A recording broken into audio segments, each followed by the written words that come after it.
स्वीकार हो।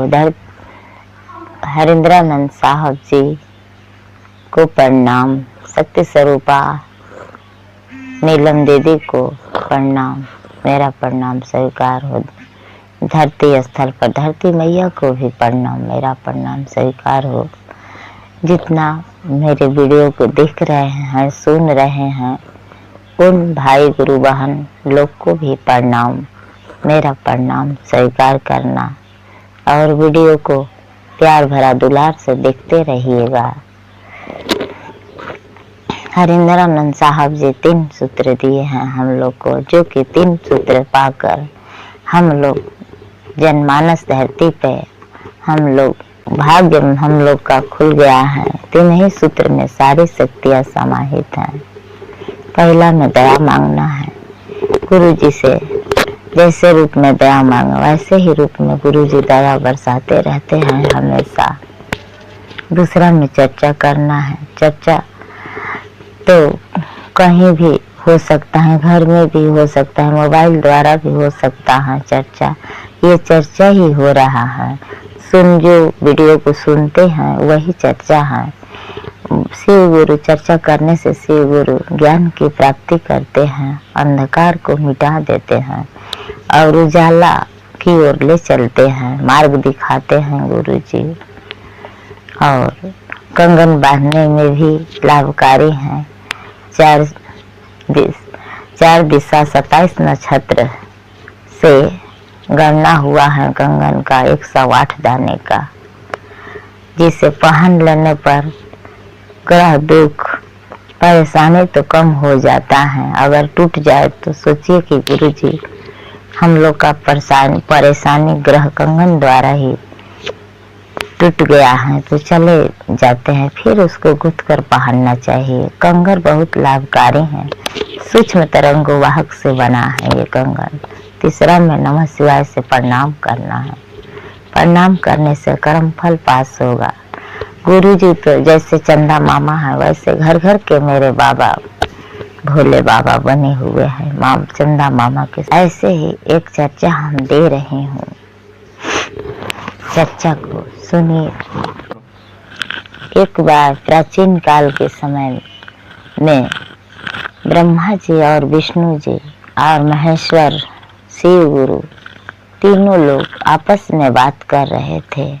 ब्रह्मा जी बोले विष्णु भगवान को, जाओ धरती लोक पर देख आओ क्या हो रहा है।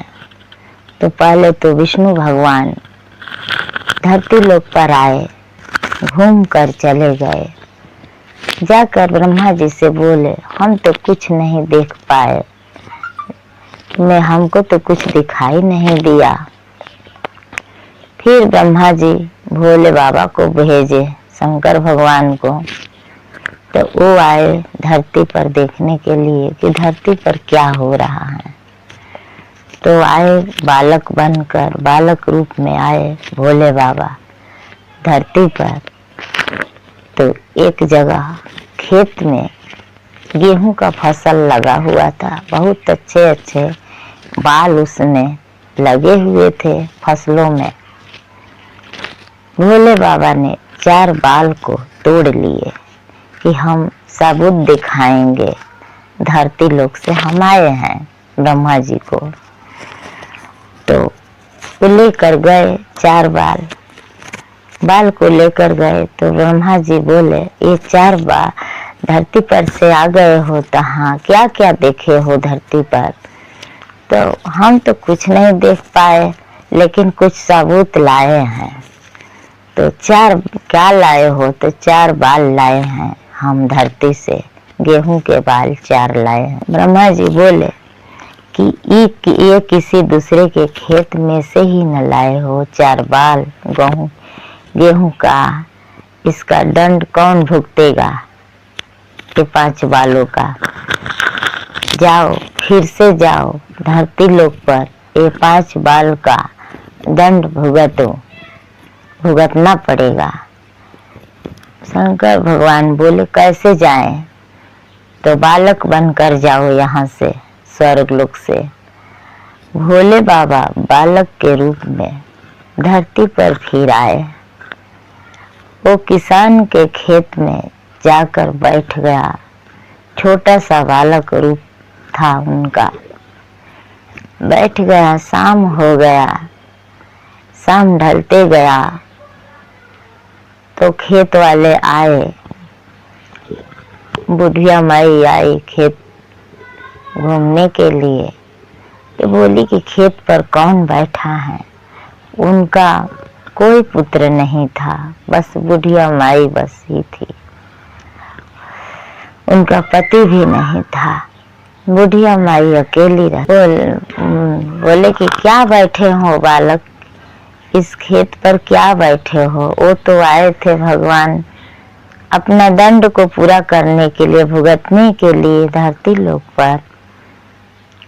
बुढ़िया माई बोली कि कहाँ बैठे हो बालक, चलो मेरे घर रहना, अबोध बालक हो तुम।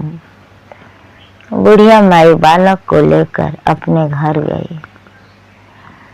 वही बुढ़िया माई तो गरीब थी, लेकिन जो था घर में वो उनको खिलाती थी भोले को।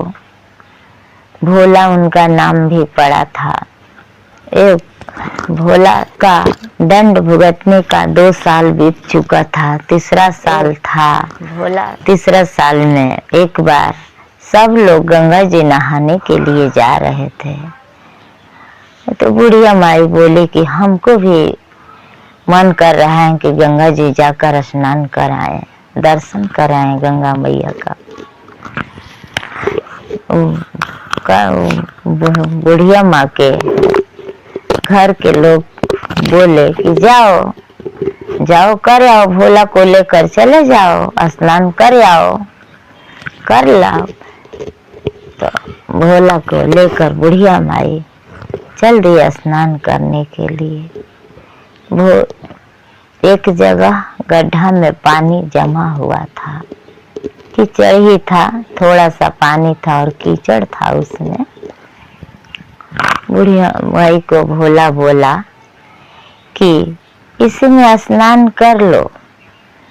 बुढ़िया माई बोली तुम तो बहुत मूर्ख हो, इस गड्ढे में स्नान किया जाएगा एक कीचड़ में।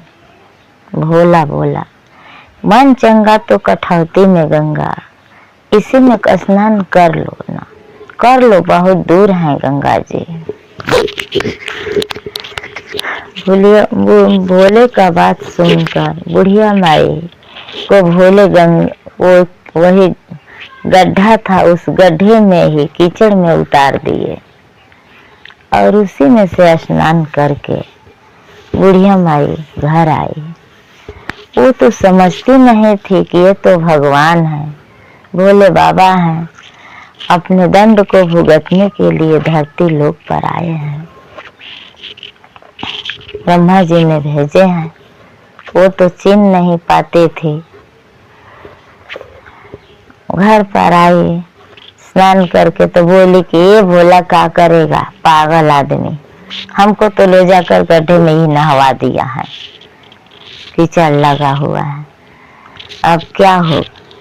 तो टोला पड़ोसा के लोग बोले अब गंगा जी से नहा कर आई हैं, कुछ मतलब शुभ काम कर लो, कुछ पंडित जी लोग को खिला दो, 2-4 पंडित जी लोग को। तो बोली बुढ़िया माई बोली कि हम सत्यनारायण भगवान का कथा ही कहवा दूं। सत्यनारायण भगवान का कथा का बुढ़िया माई तैयारी करने लगी।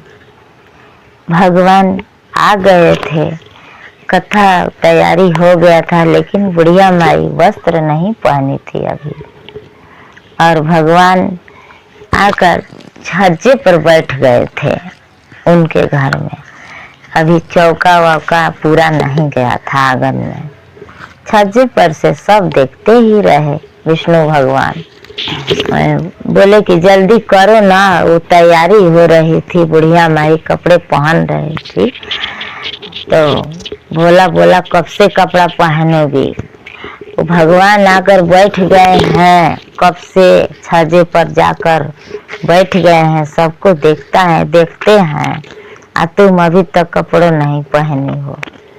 तो पहने हुए कपड़े पर भी पर भोले पानी डाल दिया, पानी डाल दे बस बुढ़िया माई बड़बड़ाने लगी, पानी गंदा पानी मेरे देह पर डाल दिया, जल्दी चलो ना, भगवान आकर बैठे हैं। तो भगवान को कौन देखता है? जो सच्चे दिल वाले होते हैं, निस्वार्थ होते हैं, गुरु भाई बहन लोग, वही भगवान को देखेंगे और पाएंगे। जिसके मन में लालच नहीं रहेगा वही भगवान को देख लेंगे। वो तो भोले अवघड़दानी थे, महादानी थे, वो तो सब कुछ देख रहे थे, लेकिन अपना दंड भुगतने के लिए वही 5 बाल लाए थे धरती पर से, किसान का खेत में से। वही 5 बाल का वो पूरा कर रहे थे भोले अपना दंड, और 1 साल बीत गया था दंड भुगतने के लिए। बुढ़िया माई जाकर कथा पर बैठ गई। कथा समाप्त हुआ। बुढ़िया बोले भोले की, तो अब तो मेरा पूरा यज्ञ हो गया है, अब तो गेहूं उनके घर, बुढ़िया माई के घर भोले बाबा तो बालक बनकर नौकर का काम कर रहा था, खेती बाड़ी सब कुछ भी कर रहा था। बुढ़िया माई से बोले, गेहूं पक गया है आपका, गेहूं पक गया है और कथा भी हो गया है, गेहूं को कटवाना है। गेहूं तो जाओ भोला गेहूं को तुम ही कटवा दो, और रात को गेहूं को अगोरना, गेहूं का बोझा को, नहीं तो कुछ सब चुरा ले जाएंगे। बोले गेहूं को कटवा दिए, बोझा बंधा हुआ था गेहूं का बाल का। रात के समय था, भोला खेत में ही बोझा को निगरानी कर रहा था, वहीं पर सोता था और देखता था। उसी समय 4 चोर वो बोझा को उठाने लगे, ढोने लगा गेहूं के बोझे को। भोला बोला, ये गेहूं का बोझा तुम लोग ले जाओगे, किसी दूसरी का ये धन है और तुम ले जाओगे। ये समझ लो, एक हम बात बता रहे हैं कि हम 5 बाल चुरा कर ले गए हैं, तो हमको 5 साल की सजा मिली है, भगवान दिए हैं ब्रह्मा जी, और तुम इतना बोझा सारे चुरा कर ले जाओगे तो कितना दंड भुगतोगे। किसान भोले का बात सुनकर सहम गया और उनका मन में बुद्धि जागृत हुई कि नहीं, चुरा कर नहीं ले जाना चाहिए। वो बोझा को छोड़कर चोर चले गए। भोला घर आया और सब बातें बताए। बुढ़िया माँ से कहे कि बुढ़िया माँ, आपका तो सब काम हो गया, आपका खेत में का फसल भी कट गया, सब हो गया, सत्यनारायण भगवान का कथा भी हो गया है, अब मुझे मत रोको बुढ़िया माँ। बोले कि कहाँ जाओगे भोला तुम? भोला ने बोला कि मेरा 5 साल का दंड पूरा हो गया है, 5 साल का दंड भुगतने के लिए धरती पर आए थे। उसी समय ब्रह्मा जी और विष्णु भगवान दोनों बुढ़िया के आगे प्रकट हुए और दर्शन दिए और बुढ़िया माँ से आज्ञा लेकर भोले बाबा स्वर्ग को चले गए। तो यही सोचिए गुरु भाई बहन लोग कि हम लोग कितना दंड भुगतेंगे। हम लोग तो रोज ही एक झूठ